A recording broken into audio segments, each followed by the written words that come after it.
할렐루야.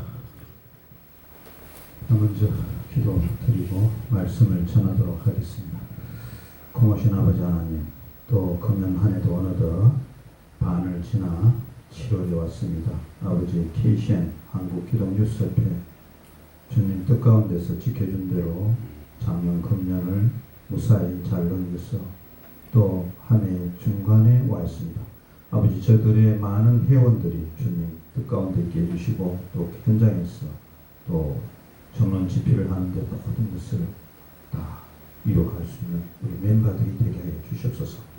오늘 누가복음 9장을 가지고 말씀을 전하고자 합니다. 우리가 제자이건데 우리가 하나님의 제자이기 때문에 모든 것을 하나님 우리 사역에 어긋나지 않는 그런 일을 다하는 우리 되게 해 주시옵소서. 마치는 순간까지 주님과 동행하는 시간 되게 해 주시옵소서. 모든 말씀을 예수님의 받들어 기도드리옵나이다. 아멘. 오늘 누가복음 9장을 가지고 말씀을 전하고자 합니다. 먼저 마태복음 제일 마지막에는 무엇이 있느냐면 예수님이 우리에게 남겨야 할 지상명령이 나옵니다.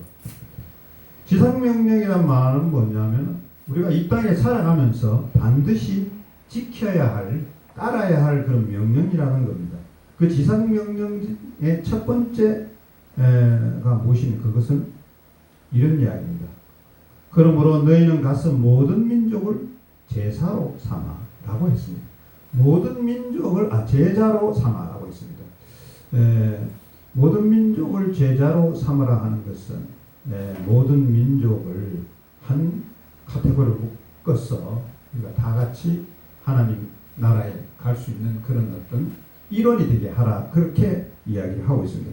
그런데 현대교회는 제자들을 만들라는 예수님의 지상명령을 무시하고 있다는 것입니다. 그 결과 교회 안에는 성도는 있는데 제자는 드물고 중직자들은 많은데 정말 진정한 제자는 없다는 이야기입니다. 그러다 보니 세상 사람들이 우리의 기독교를 정말로 우습게 보고 있다는 것입니다. 교인들 간에도 존중하는 마음이 또 없어지고 많이 사라지게 되었다는 것입니다.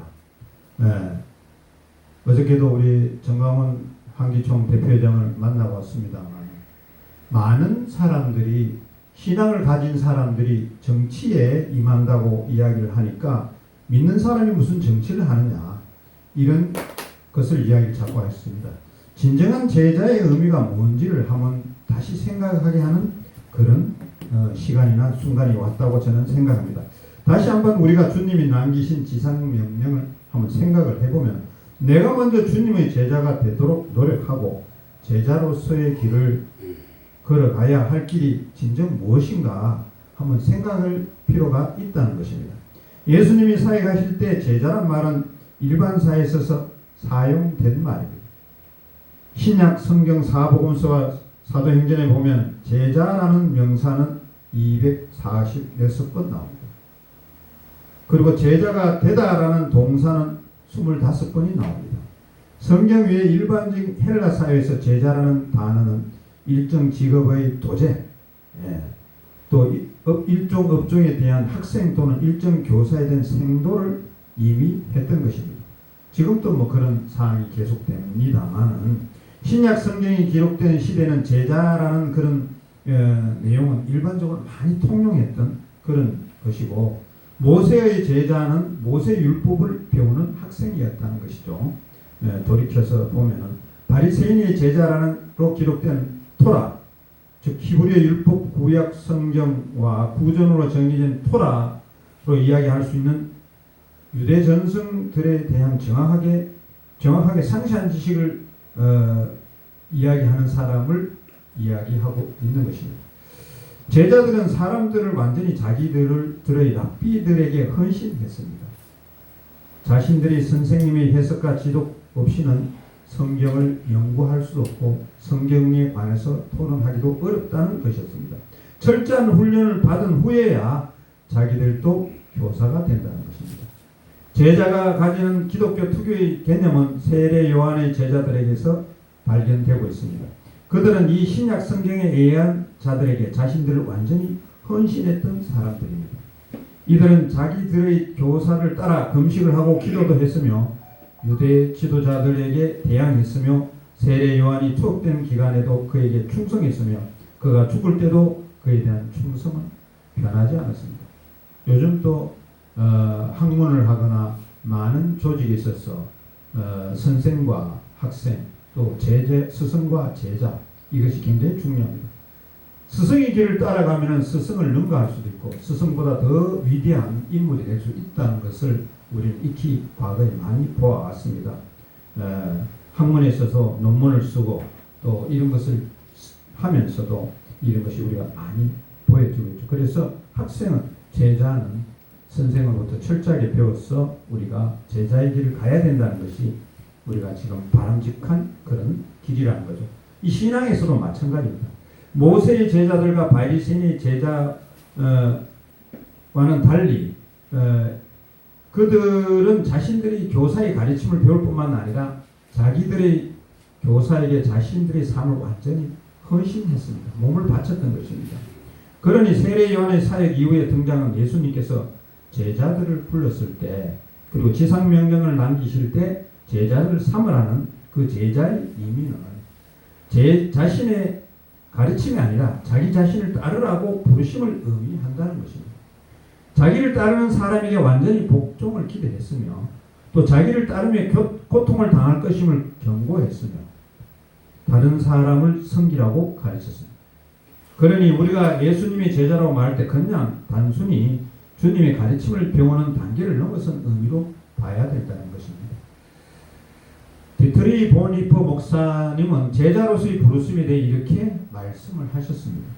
그리스도께서 사람을 부르실 때 그로 하여금 와서 죽으라고 명령하신 것이라고 했습니다. 강력한 메시지를 던진 것입니다. 물론 문자대로 모두 죽을 수는 없지만 모든 그리스도인은 명백하고 헌신된 제자로의 부름을 받았음을 말합니다. 후안 카롤리스 오르티즈는 제자입니까? 라는 책에서 이렇게 제자를 정의했습니다.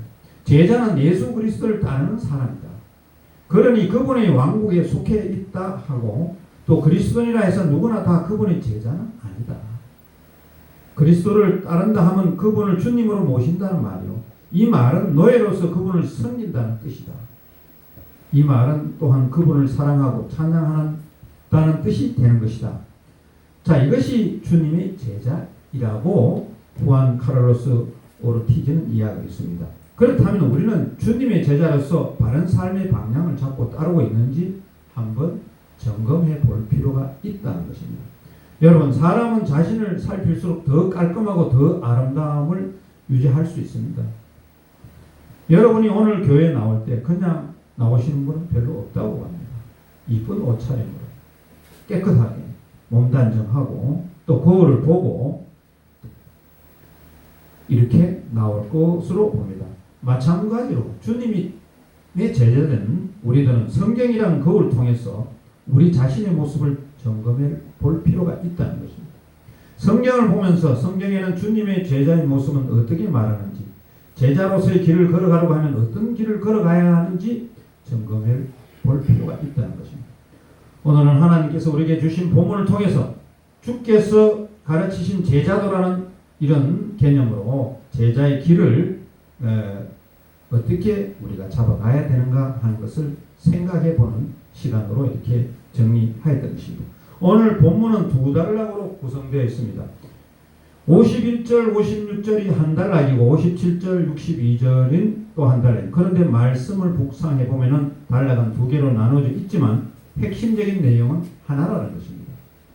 그것은 바로 주께서 가르치신 제자도 제자의 길을 이야기하고 있습니다. 그럼 한 단락씩 생각해 보면 먼저 51에서 56절 사이의 내용은 예수님과 제자들이 예루살렘으로 여행하면서 사마리아에서 일어났던 일을 기록하고 있습니다. 예수님은 물론 52절에 말씀한 대로 십자가를 지시는 메시아적 사명을 위해 예루살렘으로 올라가기로 굳게 결심을 하였으며 주님은 먼저 몇 제자를 앞서 보내어 자신과 제자들이 쉴 곳과 먹을 것을 마련하도록 하셨습니다. 지금으로 말하면 선발대를 보낸 것입니다. 그러나 그들이 들어간 사마리아 지역의 사람들은 제자들이 예루살렘으로 가는 유대인들이라는 사실을 알고 그들을 받아들이지 않았습니다. 이것은 사마리아와 유대인들 간의 오랜 적대 관계 때문입니다.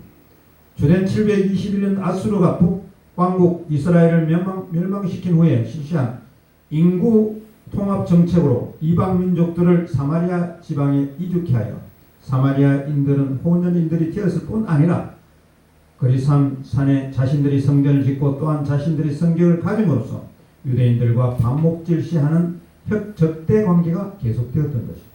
그러나 그들의 입장에서 볼 때 지금 예수님과 그 일행 유대인들은 예루살렘으로 가기 위해서 사마리아에 들려서 숙소와 먹을 것을 마련하는 것은 이거는 자기들이 해야 될 일이었다는 것입니다.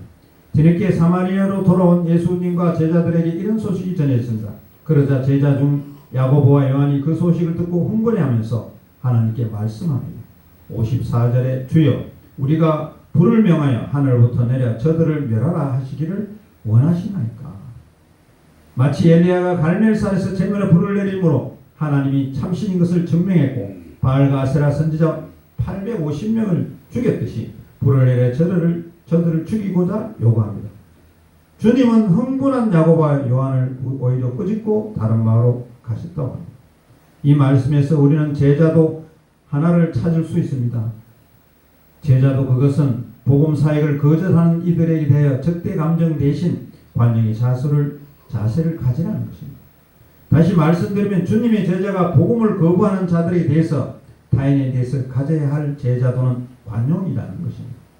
오늘 읽지는 않았지만 49절 50절 또 보세요. 요한이 여짜오되 주여 어떤 사람이 주의 이름으로 귀신을 내쫓는 것을 우리가 보고 우리와 함께 따르지 아니하므로 금하였나이다. 예수께서 이르시되 금하지 말라 너희를 반대하는 자는 너희를 위하는 자니라 하시니라. 여기에서도 주님이 강조하시는 것은 관용입니다.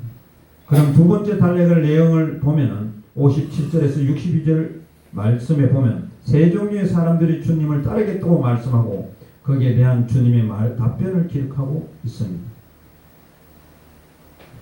제가 편의상 A성도, B성도, C성도라고 세 가지를 나누겠습니다. 57절, 58절은 A성도인데 여기에 나오는 이야기가 나오는 것은 주님의 답변이 나옵니다. 이 성도는 주님이 어디로 가시든지 나를 따르리이다 하면서 주님께 제자될 것을 말합니다.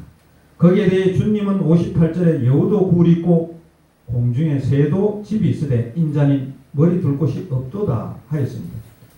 무슨 말입니까? 제자의 길은 어려움과 고난 그리고 가난에 대한 문제가 따른다는 것을 알려주는 말씀입니다. 풀러신학교 피터 와그너 교수는 전에 세계 모든 나라에서 목회학 석사 과정을 둔 교단 가운데 성당한 교단이 거의 없는 이상 현상을 지목했습니다.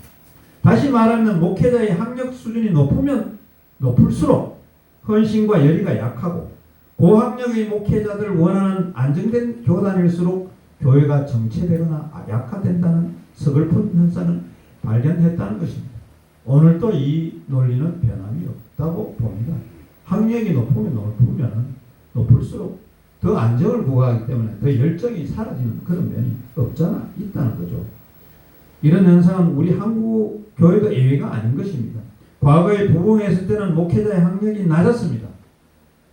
그러나 그 당시 목회자들은 열악한 환경 속에서도 죽음을 걸고 열정을 가지고 사역했습니다. 그런데 요즘 많은 고학력자의 시대잖아요. 목회자들도 학력이 전부 빵빵해요. 대부분 외국서 박사학위를 받았고 그렇습니다. 그런데도 불구하고 목회 열정이나 사역의 부흥 이런 것은 낮지 않느냐는 거죠. 오늘날 목회자들은 사실은 그런 부분들도 많지만 그렇지 않은 분들도 많다고 봅니다. 교회를 부임하면서 사례를 묻기도 하고 여러 항목으로 목회자의 필요를 채워주는 교회가 되어버렸습니다. 목회자들이 어딜 가면 제일 먼저 월급을 물어보잖아요. 환경이고 차를 줄 것인가, 집을 줄 것인가, 교육비는 어떻게 할 것인가. 이런 것이 오늘날에 어떤 목회자의 어떤 삶 이렇게 보여지고 있다는 거죠. 과거의 어려운 과정에서 낙도해 가고 사람이 없고 어려운 데서 헌신적으로 그런 거 했던 거는 다르다는 것입니다. 이것이 A 성도의 이야기 내용이고 비성도와 주님이 대할 생각이에요. 비성도에 대한 이야기는 59절에서 60절에 나옵니다. 여기에는 주님께서 먼저 나를 따르라고 요청합니다. 그랬더니 비성도가 대답하기를 나로 먼저 가서 내 아버지를 장사하게 허락하옵소서 부탁합니다. 이 부탁을 들은 주님은 한마디로 거절합니다. 60절에 죽은 자들로 자기의 죽은 자들을 장사하게 하고 너는 가서 하나님의 나라를 전파하라 말씀하십니다. 이 말을 그냥 문자대로 읽으면 주님이 아주 매정한 사람으로 보입니다. 그렇습니까? 그렇지 않습니다. 아버지가 죽어서 장사하겠다는데 가지 못한 말입니다. 하지만 잘 읽어보면 지금 비성도는 자신의 아버지가 죽은 것이 아닙니다. 유대인들은 장례가 나면 당일에 장사를 지냅니다. 그러나 아버지가 돌아가셨다고 하면 지금 그가 주님으로부터 나를 따르라는 말을 들을 수 없습니다. 장례식장에 있어야 합니다. 그런데 지금 비성도는 예수님을 따르고 있다는 것입니다. 그러니 지금 비성도의 말은 아버지가 연로하거나 혹은 병들어 있는 아버지 때문에 주님을 따를 수 없다는 말입니다. 그리고 또 이해가 되지 않는 부분은 죽은 자들로 자기의 죽은 자들을 장사하게 하라는 말입니다. 이 말은 하나님께 소명을 받지 않는 사람이라면 그런 진정한 의미에서 죽은 자예요. 죽은 인생이 그런 자로 인해서 육신의 생명이 끊어진 뒤를 장사하도록 하라는 것입니다. 비성도와 주님의 대화에서 강조하는 메시지는 하나님 나라의 긴박성입니다. 지금 빨리 하나님 나라를 선포해야 하는데 가족이 너를 방해하지 않게 하라는 것입니다. 그러면 마지막 시성도를 한번 생각해 보면 61절 2절의 내용입니다. 시성도는 주님의 제자가 되어 따랐는데 단 먼저 가족과 송별식을 하고 따른다는 말을 합니다. 그러자 예수님이 시성도에 이렇게 말씀하셨습니다. 62절에 예수께서 이르시되 손에 쟁기를 잡고 뒤를 돌아보는 자는 하나님의 나라에 합당하지 아니하리라 하시니라 했습니다. 예수님이 대답하신 말씀에서 손에 쟁기를 잡고 뒤를 돌아보는 자라는 말은 당시 오래된 유대의 속담이었다고 합니다. 이 말은 한 곳에 목표를 정했으면 다른 곳에는 집착하지 않아야 일을 이룰 수 있다는 것입니다. 구약 성경 열왕기상 19장에 보면 엘리야가 자신의 제자 엘리사를 부르는 장면이 나오는데 12계리소의 밭을 가운데 엘리야는 12번째 계리소 밭을 갈았습니다. 그때 엘리야가 그에게 옷을 던져 제자로 삼았을 때 엘리사는 엘리야를 따르는데 밭 갈던 계리소를 잡고 소의 기구를 불살라 그 고기를 삶아 백성들과 함께 먹게 하고 그는 얼마나 엘리야의 제자가 되었습니다. 제자가 됐는데 전혀 돌아보지 않고 세상에 미련을 두지 않고 따랐다고 합니다. 그런 내용을 종합해서 한번 살펴보면은 51절 56절까지는 제자들을 알려줄 때 관용이 중요함을 말씀했고 57절에서 62절에는 새 성도를 통해서 제자는 한마디로 말해서 이런 결론을 낳습니다. 제자는 자기 자신을 철저히 관리해야 한다는 것입니다. 자, 그럼 주께서 가르치는 제자들의 결론이 하나 나옵니다. 제자는 타인에게 관용하고 자신에 대해서는 철저하라는 것입니다. 오늘날 신앙의 문제가 무엇입니까? 우리가 나름대로 제자라고 하는데 내 삶을 살펴보면 주로 주님이 원하시는 제자도와는 반대라는 것입니다. 우리는 자신에 대해서 엄청나게 관용하고 타인에 대해서는 철저하지 않습니다. 자신은 대충 하면서도 대충 하는 남은 못 봐줍니다. 저도 예외가 아닙니다. 이런 사람들이 많습니다. 다시 한번 이 말씀을 보고 저를 깨닫게 하는 그런 내용으로 다시 자리매김하네요. 이제 주님은 우리에게 진정한 제자도를 말씀합니다. 타인에게 관용하라는 것입니다. 옆에 성도들에게 관용하라는 것입니다. 목회자에게 관용하라는 것입니다. 반면 우리 자신의 신앙에 대해서 자신 신앙 관리는 철저하라는 것입니다. 이제 이 원리를 아시고 이 말씀의 기본 근간을 아시고 주님께서 가르치신 제자도를 온전히 실천하는 제자의 길을 가는 우리 모두가 되시기를 바랍니다. 기도드리겠습니다. 고마우신 아버지 하나님, 오늘 제자의 길을 가고 말씀을 전했습니다. 우리에게 관용이 있게 해주시고 먼저 남을 보기 전에 나를 보고 또 남을 위하는 그런 자세가 되게 하여 주시옵소서. 귀한 말씀을 주신 것 감사드리며 예수님의 받들어 기도드리옵나이다. 아멘.